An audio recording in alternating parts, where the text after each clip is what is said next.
and welcome to Getaway Day. This is episode 105. My name is Gautam, his name is Mason, and today we're going to do some prospect digging from the last 6 years or so and remember some guys from the past who used to be the big deal. Some of them panned out, some of them didn't. We'll go back and kind of look at how teams have done with their top prospects and um, hopefully we'll have some interesting conversations branching off from there. Of course, we'll start with This Week in Baseball. Thank you for joining us, Mason, today. I know you're in a remote location. I am in a very remote location, somewhere in between LA proper and Anaheim.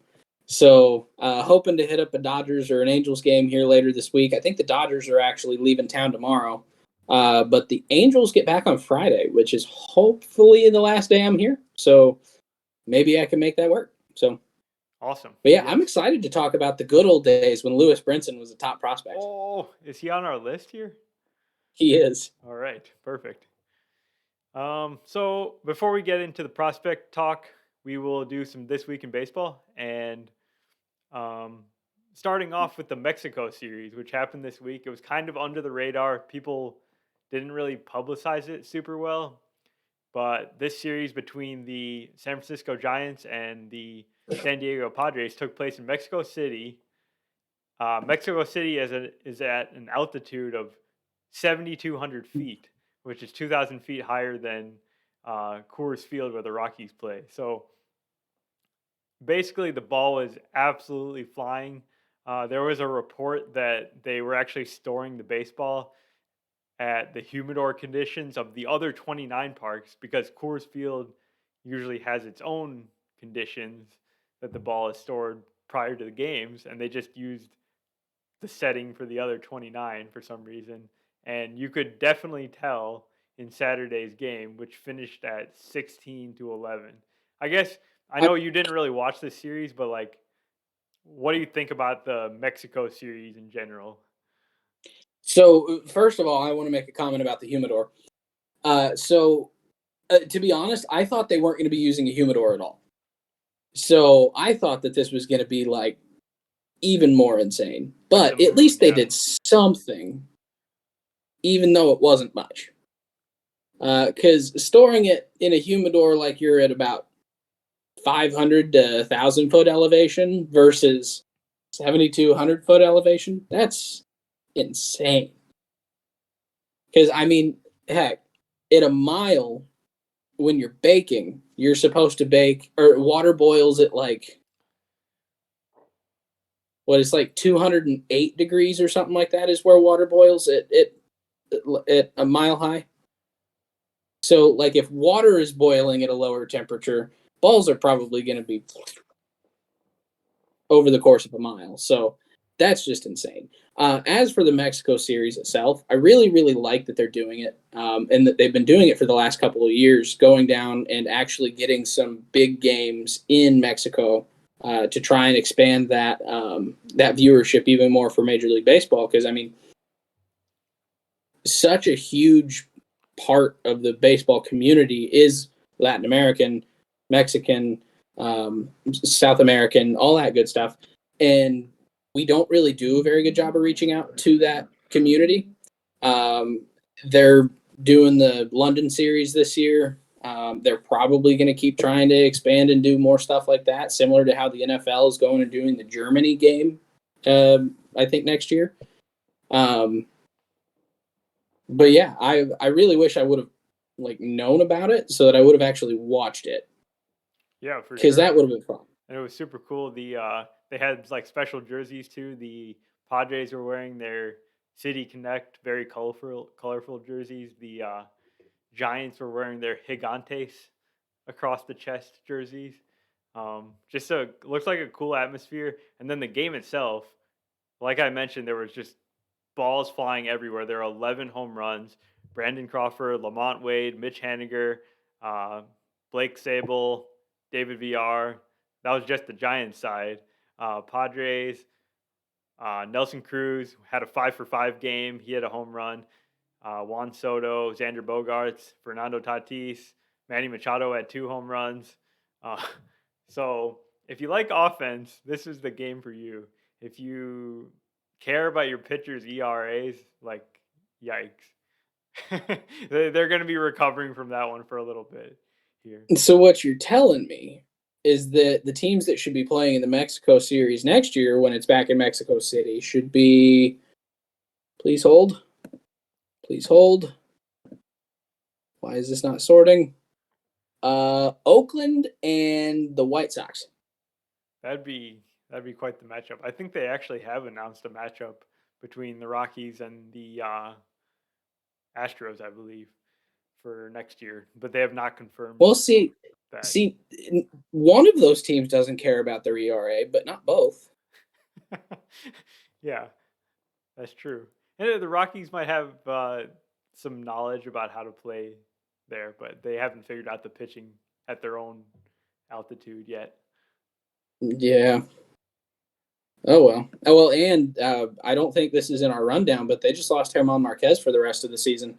He's going down with Tommy John. So, like, one of the guys that's actually been able to perform in Coors Field is now going down. Well, and I say perform in Coors Field, relatively perform in Coors Field is going down with a season-ending injury, and he won't be back until probably the middle of next year now. Right. So that is a huge loss. So they're going to be struggling even harder now. Yeah. Speaking of struggle, the Chicago White Sox. We have to go there this week because things have gotten seemingly as bad as they can get. Because the White Sox had a 10-game losing streak that finally ended on Sunday with some walk-off heroics from Andrew Vaughn. But before that, like, really rough go of it. Just very poor starting pitching for the most part. I think you said they have the worst bullpen ERA in the league. They have the worst bullpen ERA in the league by, I believe, a considerable margin. Yeah. Oakland is close. Actually, no, they're pretty much tied with Oakland for the worst. But then they've got about a half a run worse than the next team, which is San Francisco, and then a full run and a quarter to get to the fourth worst team. Mm-hmm. And then so they haven't it's been absolutely abysmal in the bullpen. Yeah. And you watch the games and you see exactly that. I mean, Jimmy Lambert has not been pitching well at all. He's been just god awful. Ronaldo Lopez has been struggling. Kendall Graveman, is he even healthy right now? I think he's there. He's been all right. And then Jake Diekman just got DFA'd today. Like, he was not helping at all. So there were 11 roster moves made today by the White Sox, and I have them all pulled up in front of me. So Jake Diekman and Frank Herman were both DFA'd. They're both relief, or I think both relief pitchers. Yeah. Joe Kelly went on the paternity list. Oscar Colas and Lenin Sosa were both optioned to AAA Charlotte. Romy Gonzalez went on the 10-day IL. So that's what? 1, 2, 3, 4, 5, 6 guys that are now off the roster. Tim Anderson and Hanser Alberto are back. That is huge, bringing back Tim Anderson. That is going to help a lot just on the defense because their defense has been awful.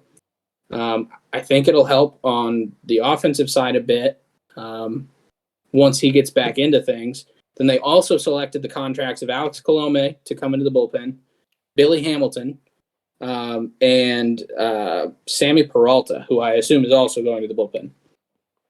So 11 roster moves today. They are sick and tired of being sick and tired. And they're throwing everything they can at the transaction list to see if they can make something click. Yeah, at this point, they'll do whatever it takes kind of to shake things up. But we haven't even talked about the offense, really. Obviously, Tim Anderson's been their catalyst in the past, getting on base a ton with his bat-to-ball skill. And the guys behind him that you expect to be hitting Luis Robert and Eloy Jimenez have really not done what they have done in the past. And it's just, I'm surprised by it. Like, I feel like Eloy's probably hurt still. And yeah, and Luis was out with an injury on Sunday, and he's been playing through some stuff. So, like, it's really really kind of screwy. Like, I don't think either one of those guys is healthy. Honestly, Aloy has never been healthy. So I I would not be surprised if he were still hurt. Benintendi has been out with injury the last couple days, and he's not been phenomenal recently. No, not at all. Yes, Monty Grandal was injured a bit last week. On Wednesday, out of the lineup on Friday, and then his just defense recently has just been bad too. So it's like I don't know how much of it is like him being injured versus them kind of wanting to put Sebi in just from a defensive standpoint or what. But yeah, it's just there's it's hard to find like a whole lot of any good going on with this team right now, and it makes you wonder like uh, is the new manager not getting the most out of these players? Like it seems like way too early to have that kind of conversation, but it's also like yeah, this is they sort of are getting what they deserve based on like the offseason and the improvements that they tried to make to their team. They brought in Benintendi, but beyond that, it was not a whole lot. And well, and I want to make sure to clarify what you just said. The front office is getting what they deserve. Everyone else is getting screwed. yeah, Because like even the good with this team is not really what it should be, and the good being Andrew Vaughn. Andrew Vaughn has been a 125 WRC plus guy. He's been a good hitter this year, but he's a 255, 358, 434 slash. His slug is actually really pretty low. He's only hit 3 home runs so far this year. He's not been worth a ton in WAR. Mostly, I think defensively is the cause there. But like he's their best hitter right now, and even he's underperforming. So when everyone else is just looking abysmal, he can't carry the team on his own. Like he basically put together the walk-off the other day to end the streak.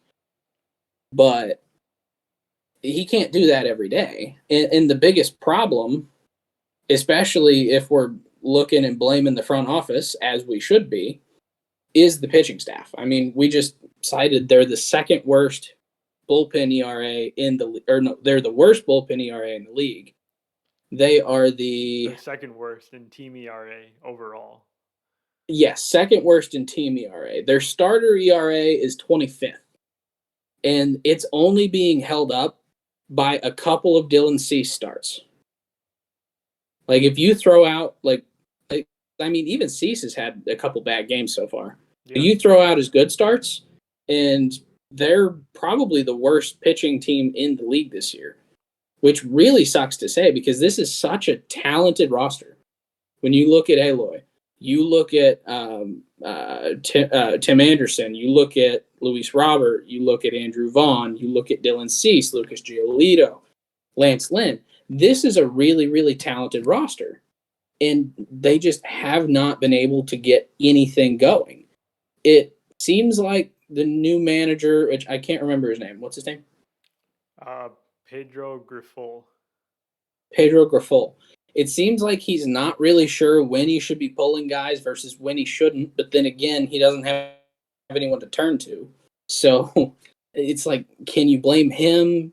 Do you just have to go and blame the GM, which right now, I think yes. I think that is the crux of all of it. Is the front office has done such a horrible it actually job. goes beyond that. I think it's Jerry Reinsdorf. That's the main issue here because he's always been like this. He's never wanted to spend a lot of money on the roster. Or I mean, that's true. The White Sox I consider Jerry to be part of the front office. Okay, like I feel like ownership and front office are different, but that's fair. Yeah, like the White Sox have had a pretty bad history, honestly. Like when you look back at their history, the number of times they've actually made the playoffs in consecutive years, it's like one time ever. So and it has not been recent. No, it was recent. Oh, it was recent? It was like 2020 and 2021 or something. Yeah. And that was the only time in the history of the franchise they've ever made the In playoffs back. 2020 doesn't really fully count. Right. Yeah. So, ugh. But yeah, this team just. I feel so bad for anyone that's a White Sox fan. Yeah, it's absolutely Just crazy. If you turn it back to 2021 at this time, like they were like the up and coming team, and they were looking so good. And in 2 years, so much seems to have changed. Like the vibes are very poor right now for the White Sox. yeah, So, a question for you: do you think they can turn it around this season, or is this season just like a lost cause, and they need to think about selling off their key pieces? I know what I want to say, and I know what I probably should say. They're not the same. Like for all the fans, for everyone who goes to watch the game, I want to say that they're going to be able to figure this out. But if we look at it, if we look at the standings right now, after the start that they had, they're 8-21. They're only 9 games out. They're in the AL Central. There's a chance they could do it, but I think it's going to be more than just wanting to win. Like I think there's so many just glaringly open or like just glaring holes that you can't fix right now. This is the exact same thing you and I have been talking about with the Cardinals. Like there's no starting pitching to be had right now. It's way too early in the season for some teams that might be sellers later to sell a starter. Same thing with the bullpen. Anyone who you could get in a trade right now is probably not a whole lot of an upgrade over what you got. So it's like when you're looking at pitching right now, there's really no solutions to be had unless you have any internal. I don't really think. I think the only hope for the White Sox is that their starting pitching should be a lot better than it has been, right? With the names, just looking at Yes. the names, Dylan Cease, Lance Lynn, Michael Kopech. Who else do they have? Who am I missing? Giolito. Giolito. Like those guys should all pitch better than they have, and Agreed. just with that, they should not play this badly. Like there's no way Well, they're worse than the Tigers and the Royals. They can get back in this. yes, but that's not the question that you originally posed. Yeah, that's true. Like you asked if they can come back from this or if they need to sell off. Well, even if their starting pitching comes back around and they are better than the Tigers and the Royals, well, they're still going to be behind Minnesota and Cleveland. Mm-hmm. So it's like unless you can realistically pass one of those two teams and give yourself a shot at the wild card, you kind of have to sell. And then look at like how many years you've got left on some of these guys. Like Dylan Cease has got what, 1 or 2 years left? Yes. I think at one more year. 2019 to 23. So this is his year 4. So he's got 2 more years after this year. So probably you hold on to him. Giolito, I believe, is a free agent. He is. So you probably have to try and trade Lucas, who has not been particularly good so far this year. You probably have to look at now I'm questioning Luis Robert. Oh, no, I clicked on Castillo. Luis Robert. He's still got 3 years, so not really that big a deal. But Aloy, he's the other one that's going to be gone soon. He's in his year 5 right now? So he's got this year and next. Guy, right? Oh, he did get an extension? There's almost every White Sox guy of their core has been extended. Signed through 2024 with club options in 25-26. Okay, so it's not like they're forced to sell those guys, but if you want to get any sort of like big return, then you might start thinking about it. Those could be like the best bats available on the trade market. So Lance Lynn has a club option for next year. Yep. He's a guy you could potentially get something for. Liam Hendricks, who is going to be a godsend when he comes back, I think, for this team, by the way. He's got a club option for next year. Yasmani Grandal is a free agent after this season. Tim Anderson has a club option. Joe Kelly has a club option. Elvis Andrus and Hanser Alberto become free agents. Like there's a lot of guys that, and then Lucas and Reynaldo Lopez are both free agents after this year. So like there's a lot of guys that they don't have a lot of control left over. So even if you keep the core guys like Robert, like Eloy, you still have quite a bit of guys that you could offload and probably should offload if things keep going the way they're going. Yep. So Yeah, so I think we can talk about the White Sox all hour, but let's yeah, let's talk about some happier things like some returning players. Bryce Harper is making his season debut today, and this is just remarkable. The guy had surgery after the postseason, after the long Phillies postseason run when they went to the World Series. He was playing through his torn UCL. He finally had the Tommy John surgery, and now he's already back on May 2nd after 160 days. 160 days. Right. It's absolutely absurd. The original prognosis had him coming back in July. So my question is, are they just rushing this way too much? And is Bryce really going to struggle here out of the gate? So I obviously don't know from a medical perspective because I mean my back has been hurting me all day and I couldn't even tell you why. Um, so maybe take what I say with a grain of salt, but I don't think they're gonna rush Bryce back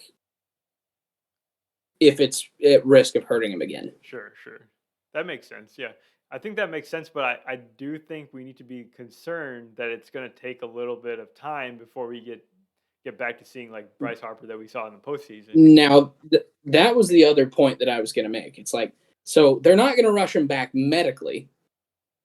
Maybe from an is he ready to play standpoint, probably. I mean, I get it. This is a team that is drastically underperforming. They're fourth place. They're 500.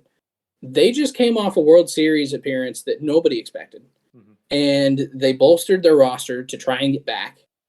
And then they got hit with quite a few different things.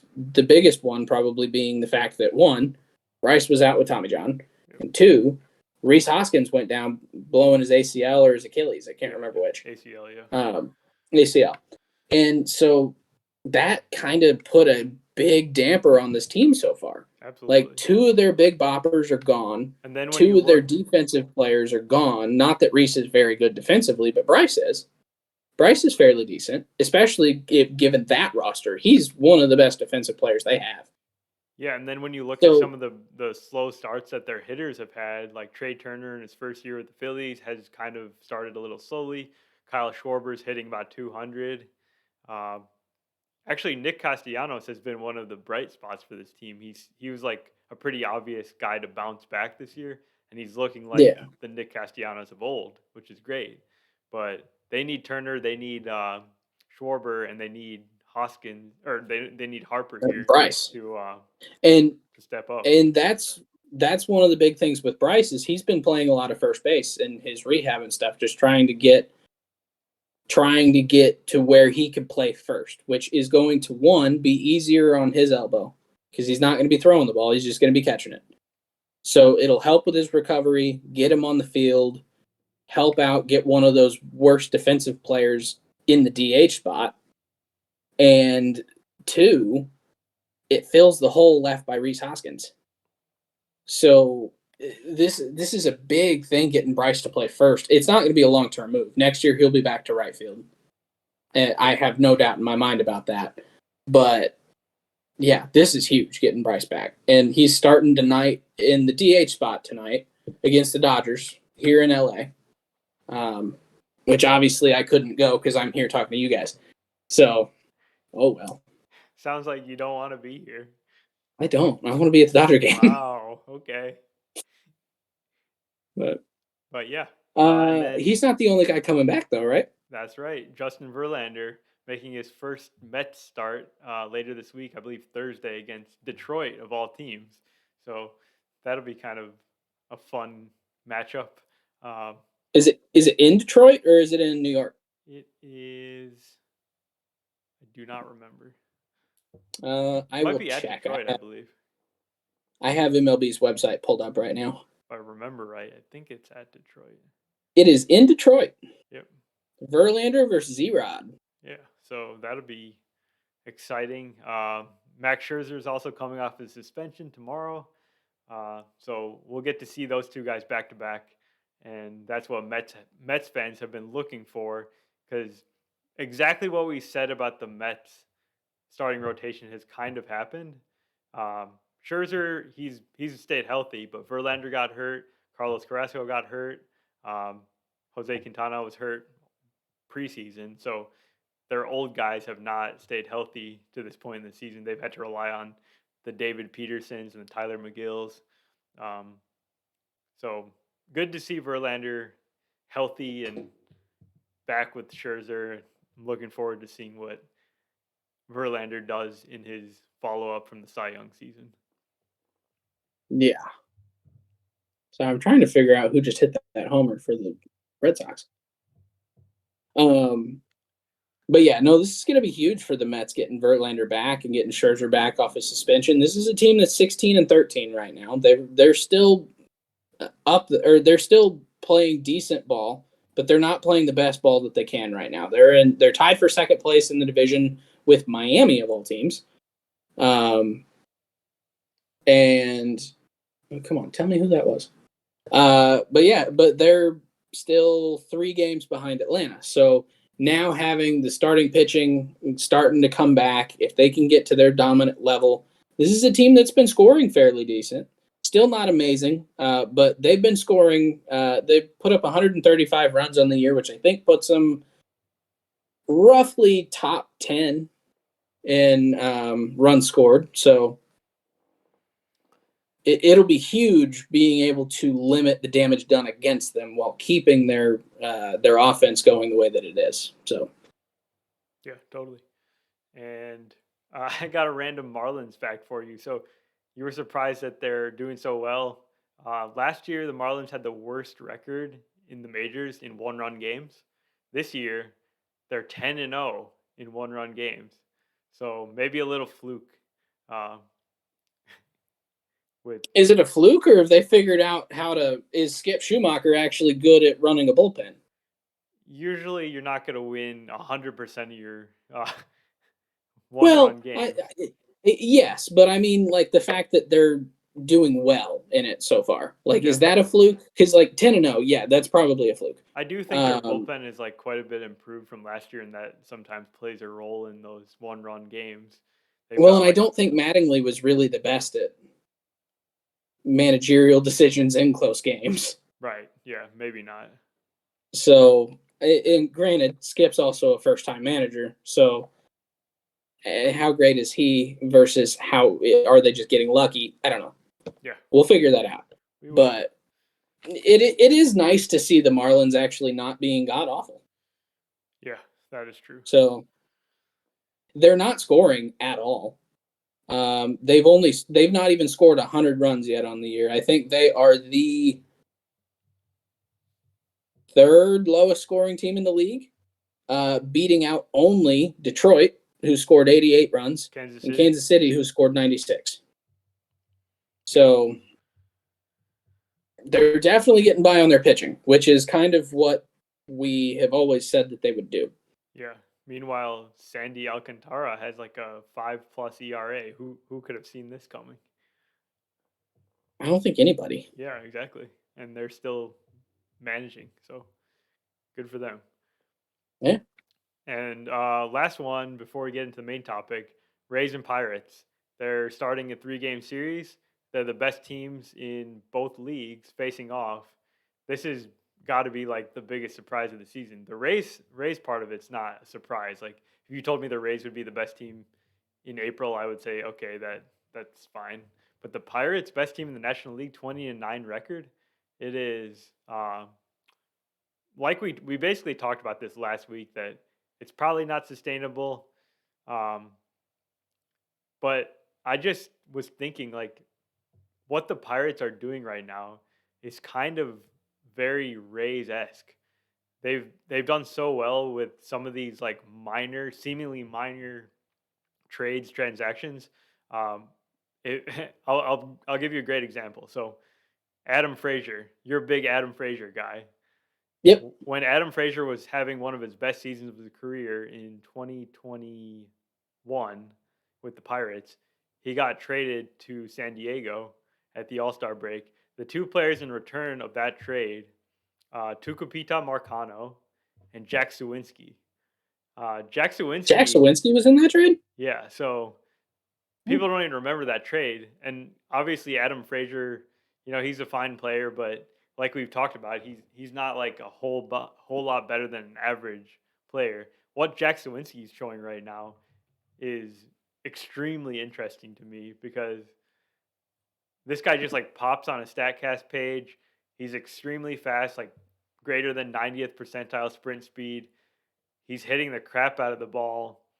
He seems like he has a great plate approach. He's taking like 16% walks, and he plays center field.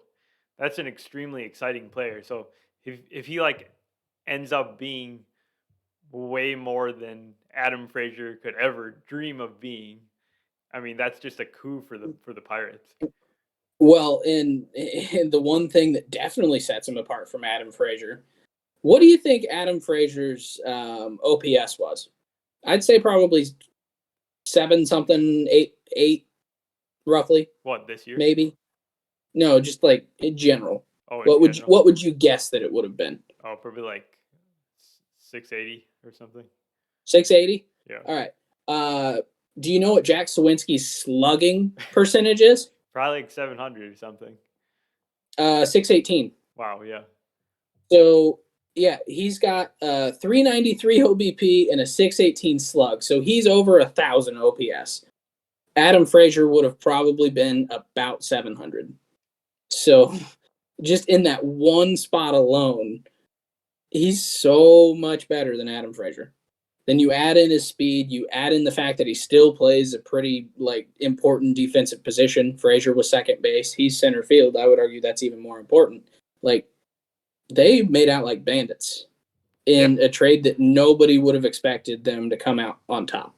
100%, yeah. And there's other guys that are key parts of their roster. David Bednar was part of the Joe Musgrove trade. I mean, Will Crow is part of the Josh Bell trade. Like they've actually done well on the fringes. They haven't acquired like superstars, but they isn't Will Crow the one with the Javi play? With the what? Wasn't he playing first base on the Javi? He's a pitcher. You're thinking of a different guy. I think his name was Will something too.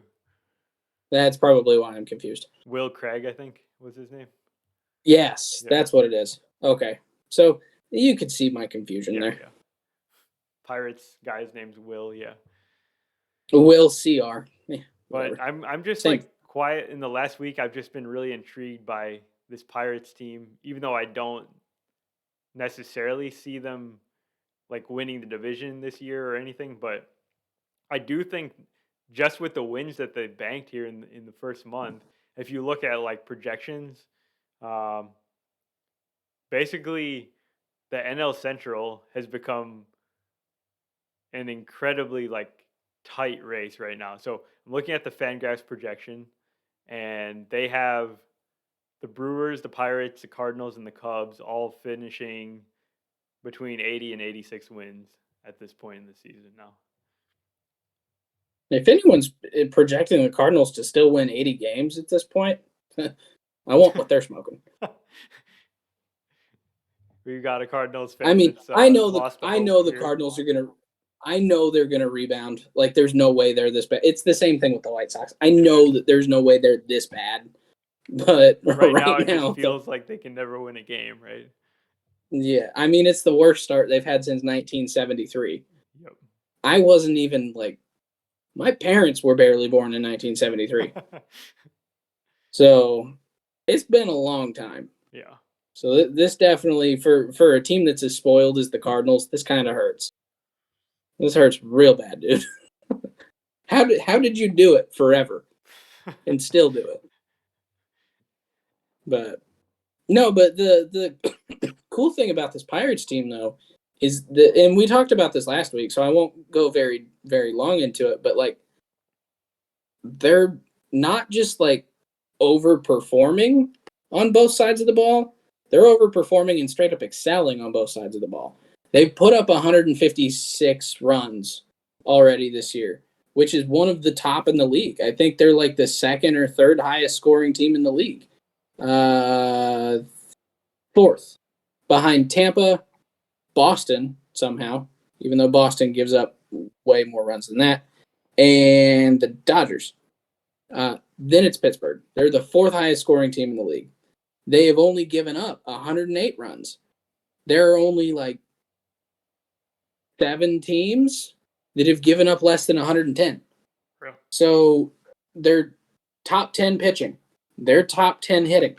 Like they're playing really, really well. And I think they're just seeing breakouts of guys that that most people had written off. Guys like Connor Joe, Jack Sawinski, Jason DeLay has been playing really well. Rodolfo Castro has been playing really well. Carlos Santana has been solid this year, and I think everyone kind of wrote him off at this point in his career. Then you've got the pitching that we talked about last week. Like Roansy Contreras has been solid. Mitch Keller. Vince Velasquez is still at a 3.06 ERA. Don't understand it. So it's amazing. Like I'm going to keep talking about it because I don't understand it. Yeah. I want to know how they did it, because if they knew that this was going to happen and that's why they've been doing things this way, I would like to just like download the GM's brain, because I need that. GM needs some credit here because it's Ben Cherington. He's built really great teams in the past. He's got a ton of experience. He's exactly the right person to lead the Pirates, I think. And now they're sort of like showing like positive signs even earlier than people would have expected, because we haven't even seen some of their top prospects yet. We haven't seen Andy Rodriguez. We haven't seen Henry Davis. We have not seen. We haven't really seen Liover Peguero. We haven't seen Nick Gonzalez. We haven't seen. Shit, there's more. Yeah. Who else we got? So I guess I'll summarize by saying like they're a lot of stuff has gone right for them to get to 20-9, but let's not forget they don't have O'Neal Cruz. Ke'Bryan Hayes has not had a breakout, and they've got JT Brubaker has had Tommy John surgery. He was supposed to be one of their best pitchers this year. So, like, I don't know. I'm happy for the Pirates. Yeah. Oh, the other name we forgot, the prospects that we probably shouldn't have forgot, Quinn Priester. I said him, yeah. Oh, did you? I missed it. Yeah, so yeah.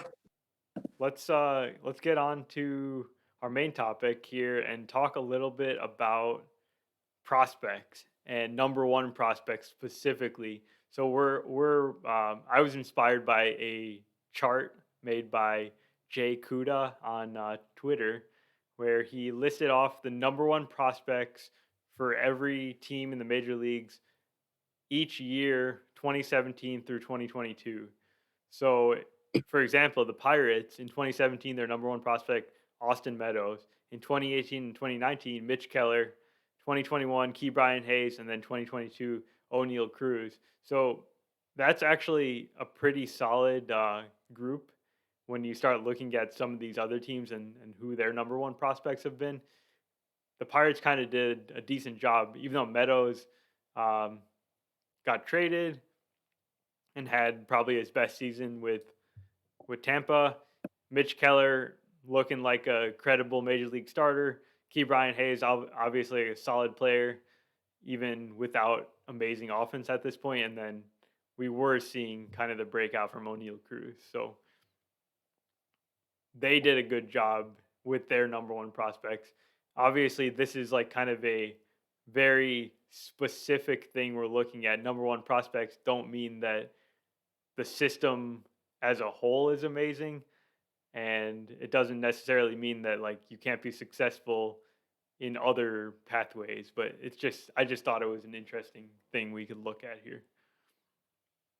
Yeah, I was actually curious because I couldn't remember what the Meadows trade was, so I was curious to see how Pittsburgh did. Oh Like if gosh, you look at like even that, I completely forgot just how bad the trade with Tampa was.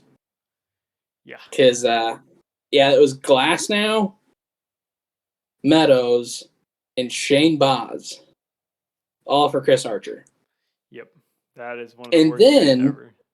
and then Tampa went and later sent Meadows off for Isaac Paredes. So like the Rays are still reaping the rewards of that trade. Absolutely. Good Lord. Sorry, I know that's off topic. No, We'll that definitely fits into it because Shane Baz was the number one prospect a few years after that trade for the Rays, who always have an incredible system. Obviously, Baz has struggled with injuries. He's like out for the season, but that's another team that's done well with like a guy like Willie Adames, who was their number one prospect in 17, and then Wander Franco more recently, who's clearly breaking out and becoming the superstar we all thought he was going to be. yeah. So I was looking to see if there was a prospect in the Willie Adames trade. There was not. Um, but yeah, I look at like some of these teams that have just done like historically bad with their number one prospects. Um, Teams like well, I don't know if this is necessarily the best one to point out because it does have Adley Rutschman for 3 years, but the Orioles, Chance Sisco was a top prospect. Austin Hayes, who is a very good major leaguer. Yusniel Diaz. Like these are guys like that's a really hit or miss list. Like, yeah, obviously Hayes is a good major leaguer and Adley is a budding superstar. But just it amazes me some of these big misses that you get for some of these teams. And then you've got like oh maybe this is the one I should have gone with. The A's. Like their top prospects, Franklin Barreto, who is now in AAA for the Nationals. Nothing really ever came from him. AJ Puck, who dealt with a lot of injuries, and then he got shipped off with the next guy that was their number one prospect, Jesus Luzardo, to the Marlins. Jesus Luzardo has also really not been what he was supposed to be. He's I been pretty think good. he's I had feel a like those couple two of guys have been pretty good, but they've done it for other organizations. So that's an A's specific problem, I think, where they that's fair. actually And now trade we've their got like upside guys. now we've got Tyler Soderstrom, who's been their top prospect the last 2 years, and I think probably continues to be. AAA catcher, probably going to be first base, something like that. But we'll see what happens with him. It's absolutely. I mean, the A's one makes me sad just thinking about all the talent that they've traded away. We're seeing Matt Chapman play like the best player in the league right now. Sean Murphy had 2 home runs yesterday, and he's probably been the best hitting catcher in the league this year. Matt Olson still mashes Matt over, and Olson still mashing, and then you got AJ Puck locking down saves for the Marlins, and Luzardo actually pitching quite well this year too. So, what are you going to do with a franchise like that? yeah. The one Now, that I'm uh, seeing here is the Rockies, and it's for a specific reason. Brendan Rodgers, who became a decent major league player, he had a good season last year in his first basically full season, but he was the number one prospect for the Rockies in 17, 18, 19, 20, and 21. That tells me that there were no other prospects that could be better than Brendan Rodgers of all people. who was hurt basically the entire 5 years that he was a top prospect, and by the way, he's hurt again. Yeah.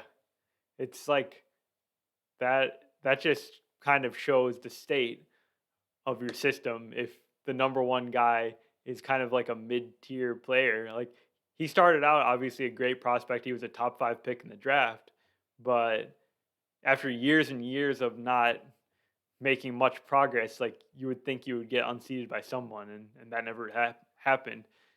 Actually, that brings up a really good point. I want to look here just for a minute at some of these teams that had a guy be their top prospect for 3 years or more.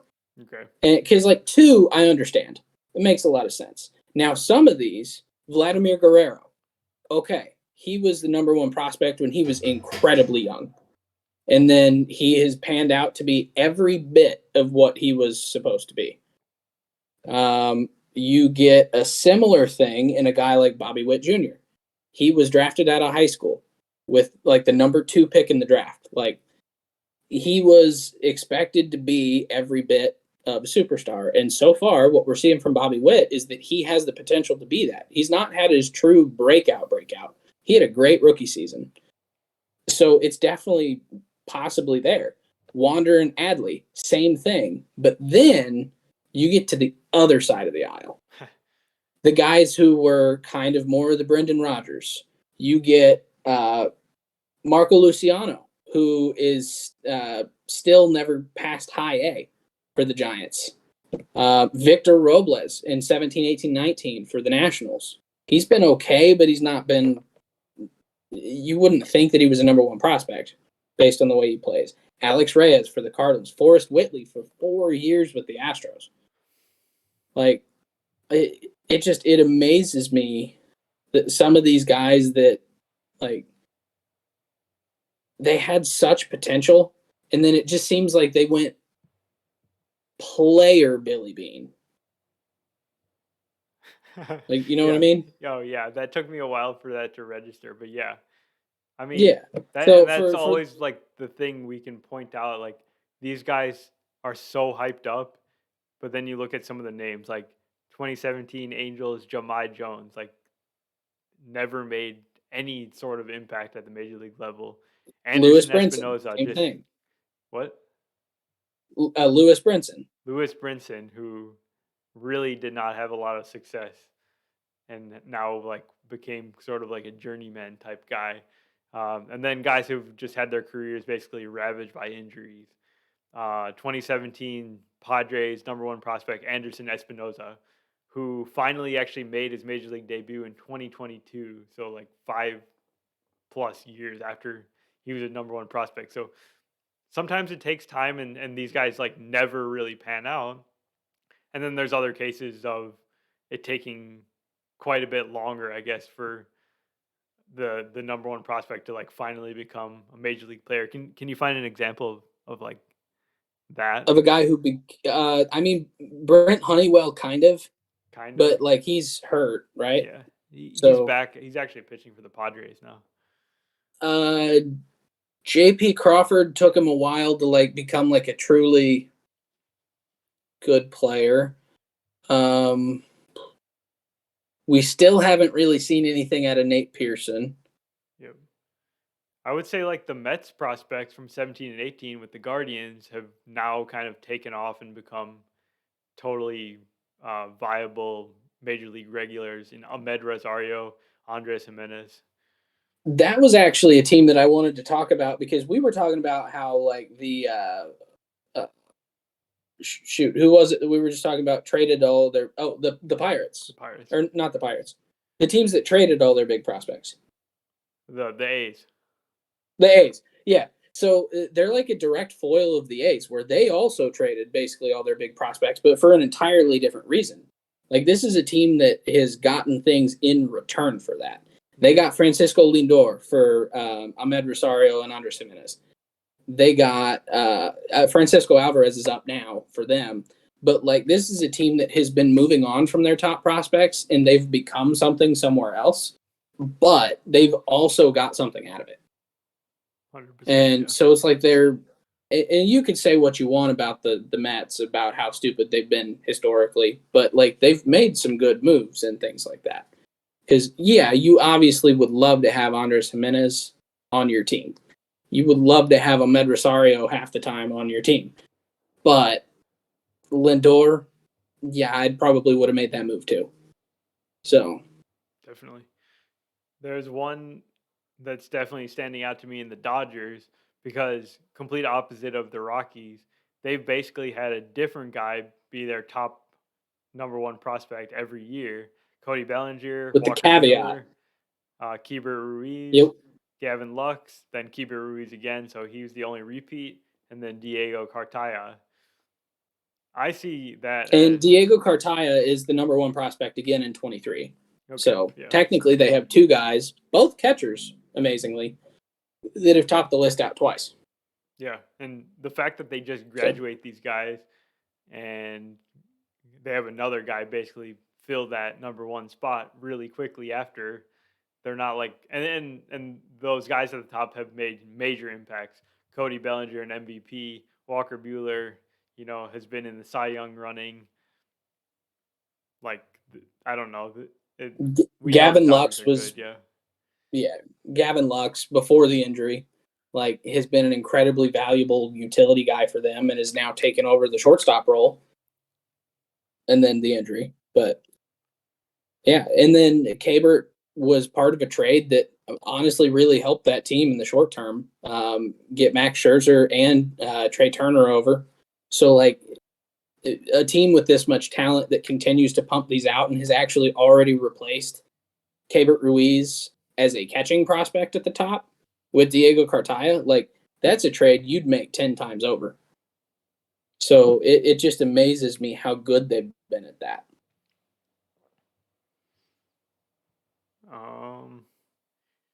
The Astros one is kind of the counterexample to the Dodgers because they have not had good number one prospects.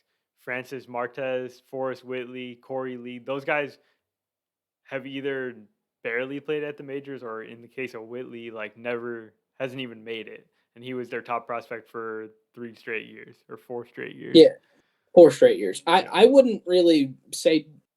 I mean, Corey Lee was last year's number one prospect. He just got or made his major league debut this year. It's still early, so like there's definitely time for him. But yeah, it's like Forrest Whitley was always the number one, and really that's just to show you the hype and the upside behind Forrest Whitley. Like he was injured for a lot of those 4 years, so like he worked his way up and he pitched well when healthy. He's just never been able to stay healthy, and so he's never made it past AAA. And then finally got demoted from the number one spot because as you age and you still can't stay healthy, they kind of just assume you're never gonna. Yeah, and but behind Forrest Whitley, the Astros have promoted so many starting pitchers: Luis Garcia, Framber Framber Valdez, Valdez, yeah, um, Christian Javier. Christian Javier, Jose Urquidy. Those guys are all from their system that weren't top prospects, but they still made a huge impact. So I don't know if that's like Yeah, Houston and does a then good guys job, like like Jeremy Pena, guys yeah, like Jordan Alvarez. totally, yeah. So they've Like, had tons of impact, just not from that top guy, and so it's not always just about the very top of the list. It's yeah, it's kind of like when you look at the list of like the number one overall picks over the last 25 years.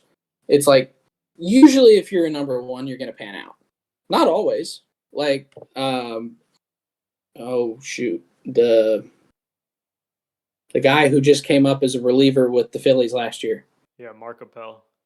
Mark Appel. I was even thinking Mark Appel, and then I'm like, that's not right. Yeah, Mark Appel was a number one pick.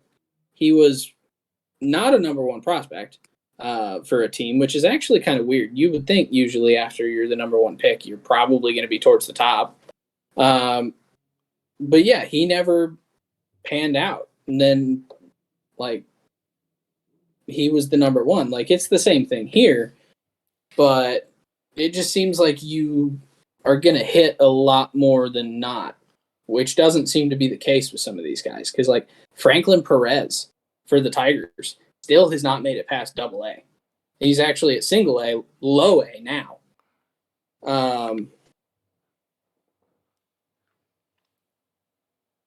There's probably some other guys like that. If I look through here, Zach Collins with the White Sox is now back in Triple A with the Guardians. Estevan Florial down in Triple A for still with the Yankees, but down in Triple A.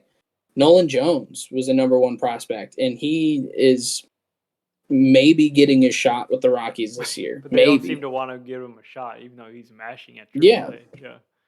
So it's so wild to me. Yep.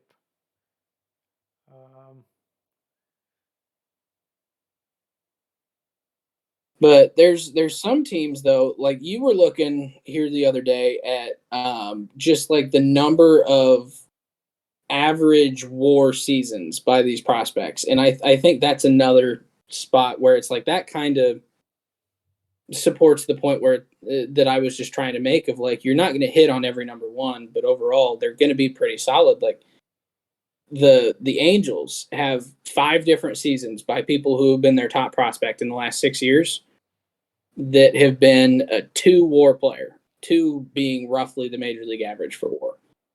You've had 12 from the Braves and Swanson, Acuna, Riley, and Harris. Probably the most You've had successful team, right, is the Braves because of their by number one far. prospects. You've got Swanson, Acuna, Riley, Christian Pache, who seems like the one outlier, and then Michael Harris. So they basically built like the core of their team through their top prospects who all panned out, and that's not normal. That's the exception to all these other teams basically, because usually you have more than like one of the guys that doesn't pan out. So the thing that kind of makes me think with Dansby was Dansby not a top prospect in Arizona? He absolutely Because was. he was traded. Was it just too early for this? For this chart, yeah, because he was the number one pick in the draft in 2015. Okay, so prior to his debut in 17, he was probably the number one prospect in Arizona as well. I'm sure he was, yeah. Okay, but yeah, but then you've got some of these other teams that you would think have like some really good number one prospects. Teams that have constantly good farm systems like the Guardians, they've only had one guy or one season of 2 WAR or more, and that was out of Tristan McKenzie. You've got, I don't know, like the Twins, I feel like have had some pretty good prospects, and Royce Lewis, who like he's just never been healthy. Like he's been hurt every year that he was a number one, and he's hurt again. But then Alex Kirilloff and some other guys who have been pretty good prospects, and they have 0. They have not had a single top prospect since 2017 actually turn out an average season in the majors, and it's wild to think about because like some of these teams are so good, and they've had such good players come up through their system, yet nothing. Mm-hmm. Definitely. And The Astros, that's the one that was supporting your point here a couple minutes ago. Like it's their number ones have been pretty not great, but their number 2s, 3s, 4s have been phenomenal. And like they have had 0 2 WAR seasons out of their number ones. But what did Jeremy Pena have last year alone? Do you know? I do not know. Our WAR is BREF, isn't it? Yeah. Jeremy Pena. If it would click the button. And it's Jeremy Pena had 4.9 our WAR last season. Yeah. So it's and like, yeah, so like their other guys have been turning out. And so I would love to see this same list be like the top 5s and just see just how it stacks up in comparison. Because like if we were to go through and all 6 years for all 30 teams, 180 names, and just check off like who's succeeded, who's made it. I'm curious to see what percentage we would have on this chart versus percentage if we were to expand it to the top 5 prospects. Because I think you would see that percentage go up with the top 5s. I think so, yeah. Which may be an interesting thing that we should try and do. But I don't know if it's going to be worth the effort, but it would be an interesting thing to see. Yeah, definitely. So thanks to Jay Kuda for doing the hard work for at least compiling the number one prospects for us. Do you think we can make him do the others? Maybe. No? Yeah. All right. So I think that's all we've got for you today. Do you have any final thoughts here before we say goodbye? Go Angels. Go Angels when you're in Anaheim. Yeah. Oh, All yeah. right. With that, we're going to say goodbye and have a great day. If you enjoy the podcast, please subscribe on your favorite podcasting app and YouTube to make sure you don't miss any future episodes. Join the conversation on Facebook, Twitter, Instagram, and TikTok at Getaway Day Pod. If you enjoy card collecting, check out our sister YouTube channel at Getaway Day Cards.